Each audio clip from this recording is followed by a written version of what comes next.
온마니 밤매움. 델리로 가는 야간 버스는 저녁 6시에 있었다. 서둘러 배낭을 메고 게스트하우스 문을 나서는데 한 티베트 여인이 다가와 말을 걸었다. 보따리를 들고 다니며 티베트 장신구를 파는 여인이었다. 다람살라에는 그런 행상인들이 많았다. 중국의 침략으로 나라를 잃고 자신들의 영적 지도자인 달라이 라마와 함께 인도로 피난 온 난민들이었다. 색동 앞치마처럼 생긴 티베트 전통 의상을 입고 머리를 뒤로 빗어 쪼글진 여인은 어디서 배웠는지 안녕하세요 하고 한국말로 인사부터 했다. 그러고는 보따리 안에서 물건 몇 개를 꺼내며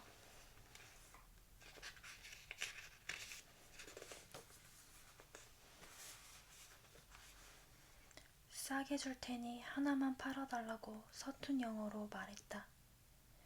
여인이 꺼내 보이는 물건들 중에서 끈이 다 해진 골통품 산호 목걸이가 눈에 띄었다. 히말라야가 옛날에는 바다였기 때문에 티베트에선 지금도 산호가 나온다는 믿을 수 없는 이야기를 하면서 그녀는 좋은 물건임을 거듭 강조했다. 하지만 나는 고개를 저으며 말했다.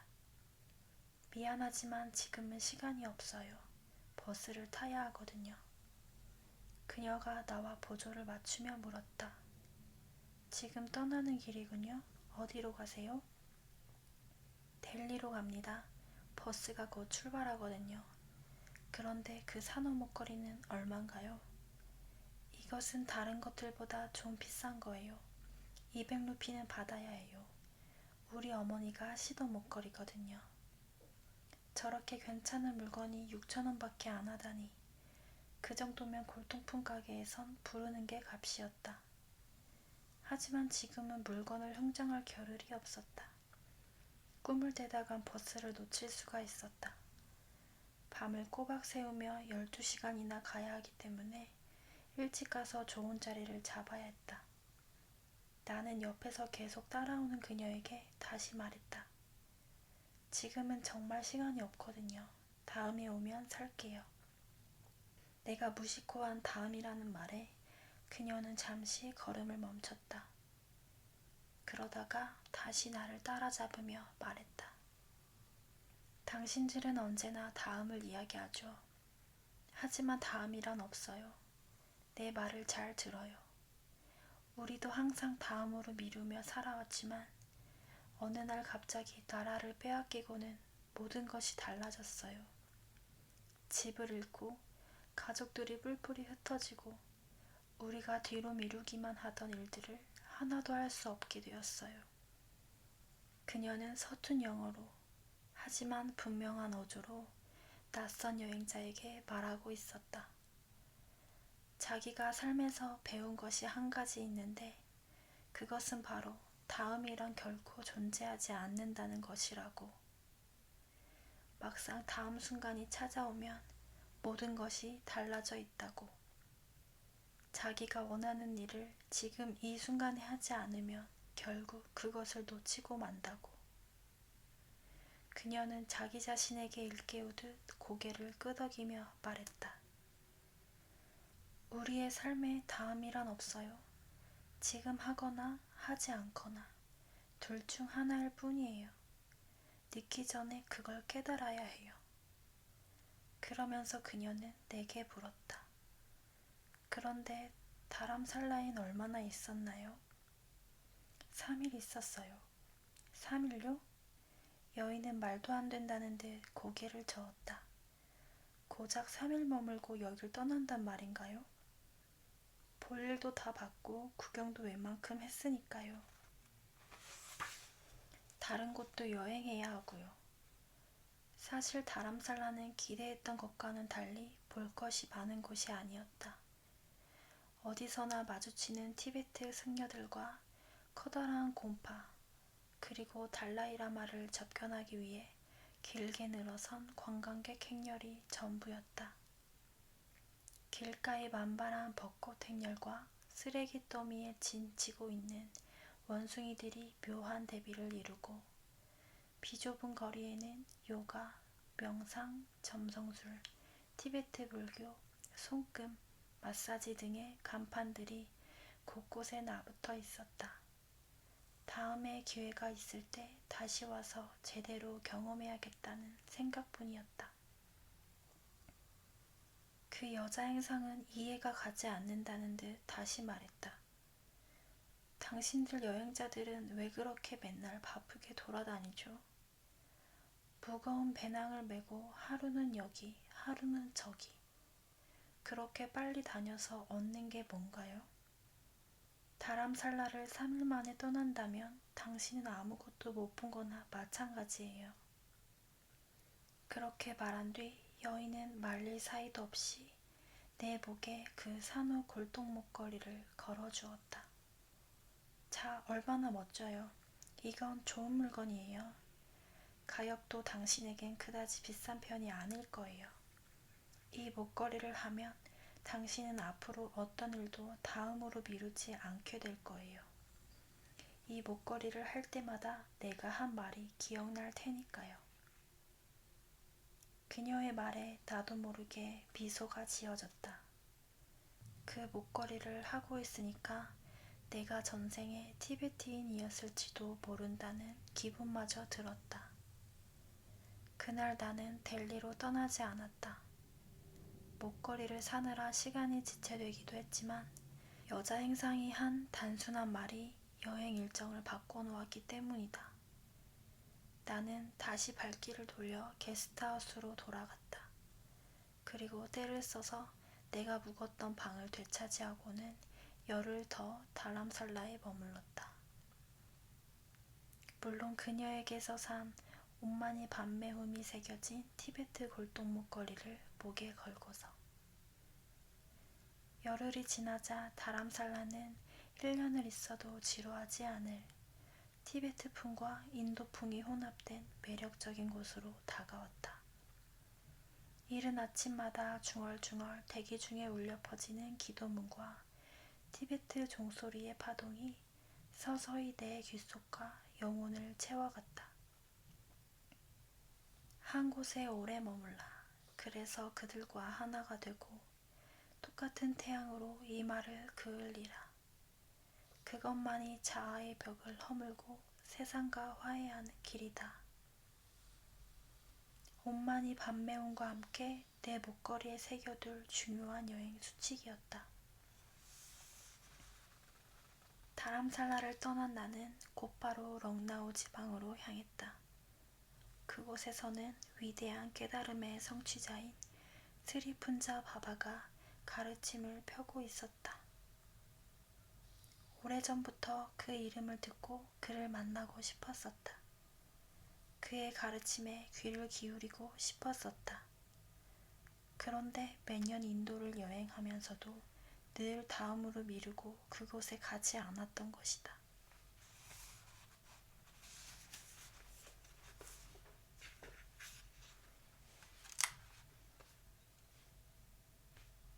언제나 그곳에 가지 못하는 이유와 핑계들이 있었다. 그의 푼자바바와의 만남은 내 삶에 큰 영향을 미쳤다. 여러 번 그를 만나지는 못했지만 단 한 번의 만남으로도 그의 불꽃 같은 영혼은 내 안에 무의미한 것들을 불태워버리고도 남았다. 그를 만난 것과 만나지 않은 것은 내 삶에 있어서 너무도 큰 차이였다. 그렇지 않은가? 우리 생의 다음이란 없는 것이다. 내가 그를 만나고 돌아온 바로 그 해, 푼자바바는 육체를 벗고 세상을 떠났다.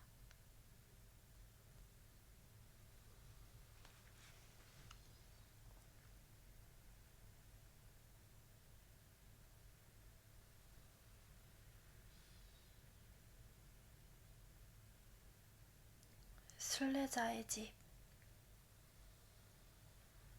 어떤 일이 저만치 앞에서 나를 기다리고 있었다. 나는 조만간 그 일이 나에게 일어나도록 되어 있다는 것을 알지 못한 채 한 걸음 한 걸음 그것을 향해 다가갔다. 그것이 저기 저 길모퉁이 사라수 나무 아래서 도둑처럼 눈을 빛내며 내가 다가오기를 기다리고 있었다. 하지만 나는 아무것도 모르고 온통 다른 일들에만 정신이 팔려 있었다. 누구에게나 그런 순간이 한 번쯤은 찾아오고야 마는 것이니 그 일이 일어난 뒤에야 비로소 그것이 오래전부터 그 시간과 그 장소에서 자신을 기다리고 있었음을 알아차리게 된다. 그것은 하나의 운명과도 같은 것이어서 그 일을 경험하고 나면 누구도 이전의 자신으로 되돌아갈 수가 없다. 북인도 히말라야 기슭의 쿨루 마날리 지역에서 내게 일어난 일이 그런 것이었다. 그때 나는 시골 버스를 타고 히말라야 발치의 산중 마을들을 이곳저곳 여행하던 중이었다. 뚜렷한 목적지가 있었던 것은 아니었다. 혼자서 배낭을 메고 아무도 나를 알지 못하는 낯선 세계로 자유롭게 돌아다니고 있었다. 한때 인도의 여름 수도였던 심라에서 시작된 여행은 해발 1000m 고갯길을 오르내리는 쿨루 마날리 골짜기로 이어졌다. 버스를 타기도 하고 때로는 걷기도 하면서 힌두교 사원들이 늘어선 산골짜기로 점점 더 깊이 여행에 들어갔다. 먼지 자욱한 북인도 평원과는 또 다른 풍경이었다. 마을들 뒤로는 머리에 흰 두건을 쓴 히말라야가 빼꼼히 고개를 내밀고 골짜기에는 허브향 머금은 온갖 꽃들이 만발해 있었다. 이름하여 꽃의 계곡이었다. 그날도 배낭을 메고 꽃들의 골짜기를 걷다가 그만 날이 저물고 말았다. 순간 당황스러웠다. 게스트하우스가 있는 큰 마을까지 가려면 얼마나 더 가야 할지 알 수 없었다. 주변 풍경에 이끌려 도중에 버스를 내린 것이 화근이었다. 서둘러 배낭에서 손전등을 꺼냈지만 약이 닳았는지 불이 들어오지 않았다. 더 늦기 전에 하룻밤 머리를 놓일 장소를 찾아야만 했다. 그때였다. 꽝 하고 경적을 울리며 트럭 한 대가 칠 듯이 스치고 지나갔다. 헤드라이트가 눈이 부셔 손을 흔들 겨를도 없었다. 트럭이 지나가자 돌연 칠흑 같은 어둠 속에 남겨졌다. 그나마 남아있던 미명마저 트럭이 몰고 가버린 느낌이었다. 다음번에 차가 오면 어떤 방향이든 얻어 타야겠다고 마음먹었지만 아무리 걸어가도 차는 오지 않았다. 그리고 차가 오기 전에 어느 산중 마을 입구에 이르게 되었다. 마을은 완전한 어둠 속에 잠겨 있었다. 집이 대여섯 채밖에 되지 않는 작은 마을이었다. 다행히 한 집에서 희미한 불빛이 새어나와 그곳으로 갔더니 가난한 젊은 부부가 살고 있었다. 내가 잠을 잘 곳을 묻자 남자는 희미한 등불 아래서 옥수수를 다듬다 말고 옥수수로 마을 위쪽을 가리키며 말했다. 저 위쪽 순례자의 집에 가보시오. 그곳에서 하룻밤 잘 수 있을 거요. 인도에는 먼 길을 온 순례자들이 밥도 해먹고 잠도 잘 수 있도록 힌두교 성지마다 무료 숙소가 있다. 나도 가끔 그런 곳에서 하룻밤 묵은 적이 있었다. 남자가 가르쳐준 순례자의 집은 산 중턱에 있었다. 대개는 각지에서 온 순례자들로 북적이기 마련인데 그날은 사람의 그림자 하나 얼씬거리지 않았다. 사방에는 온통 적막함 뿐이었다. 잠시 망설였지만 달리 갈 곳이 있는 것도 아니어서 용기를 내어 순례자의 집 안으로 발을 들여놓았다.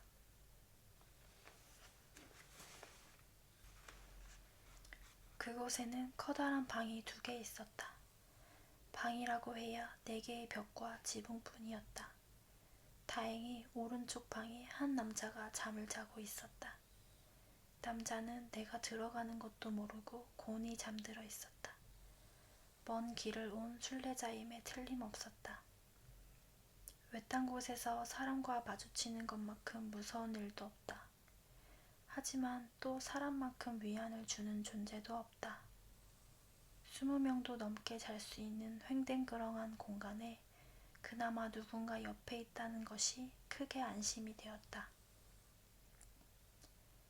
방 한쪽에 침낭을 깔고 곧바로 자리에 누웠다. 두 팔을 베고 눕자 벽에 뚫린 네모난 구멍으로 밤하늘이 내다 보였다. 별들이 빗금을 그으며 떨어지고 히말라야에서 불어오는 바람이 골짜기 아래로 휘잉휘잉 불어갔다. 이런저런 상념에 젖다가 스르르 잠이 들었다. 아마도 외로웠던 모양이다. 아니면 잠든 중에도 히말라야의 적막감이 견디기 힘들었는지 모른다. 나는 자다 말고 침낭을 그 남자 옆으로 옮겨 깔았다. 그러고는 한 인간이 내 옆에 있다는 것에 안도하며 다시 잠이 들었다. 내가 기억할 수 있는 것은 잠결에 나도 모르게 옆으로 돌아 누우며 그 남자의 가슴에 팔을 올려놓은 일이었다. 남자는 숨소리 하나 없이 곤히 잠들어 있었다. 금세 날이 밝았다. 벽의 네모난 구멍으로 쏟아져 들어오는 강렬한 햇살 때문에 눈이 저절로 떠졌다. 남자는 아직도 세상 모른 채 잠들어 있었다. 얼른 일어나 침낭을 개고 배낭에서 물과 비스킷을 꺼냈다. 늦기 전에 지나가는 버스를 잡아타야 했다. 침낭을 깔고 앉아 비스킷을 한 입 먹다 말고 물병을 든 손으로 남자를 흔들어 깨웠다. 수아미, 어서 일어나요. 아침이에요. 수아미는 구도의 길에 나선 남자를 부르는 말이다. 하지만 남자는 너무 깊이 잠들었는지 내가 몇 번 더 수아미를 외치며 흔들어 깨워도 도무지 일어날 기색을 보이지 않았다. 그러다가 어느 순간 배 위에 포개져 있던 남자의 팔 하나가 툭 하고 바닥으로 떨어져 내렸다. 이상한 기분이 들어 남자의 얼굴을 들여다보았다. 그는 반쯤 입을 벌린 채 미동도 없이 누워 있었다. 그때 나는 비로소 그가 죽었다는 사실을 알았다. 눈 주위가 거뭇거뭇하고 영혼이 빠져나간 얼굴에는 아무런 생기가 느껴지지 않았다. 이마 한가운데 찍은 붉은색 점만이 그가 가진 유일한 색이었다. 그 순간 삶의 모든 흐름이 정지해버렸다. 머릿속이 하얗게 변하는 것을 느꼈다. 두려움이나 공포 같은 것이 아니었다. 그것은 감정이 아니었다. 그냥 텅 빈 진공과도 같은 하얀 세계가 일순간에 내 머릿속을 차지해버렸다. 그것은 빛도 아니고 색깔도 아니었다. 그냥 하얀 세계, 그것이었다. 모든 것이 그렇게 일순간에 사라져버렸다. 그 많던 생각들과 감정들이 그냥 휙 하고 어디론가 빨려 들어가 버리고 텅 빈 진공의 병 속에 나 혼자 남아 있었다. 얼마나 시간이 지났을까? 다시 정신을 차려 물병과 비스킷을 배낭에 넣고 서둘러 순례자의 집을 나섰다. 그리고 버스를 타기 위해 마을 쪽으로 내려갔다.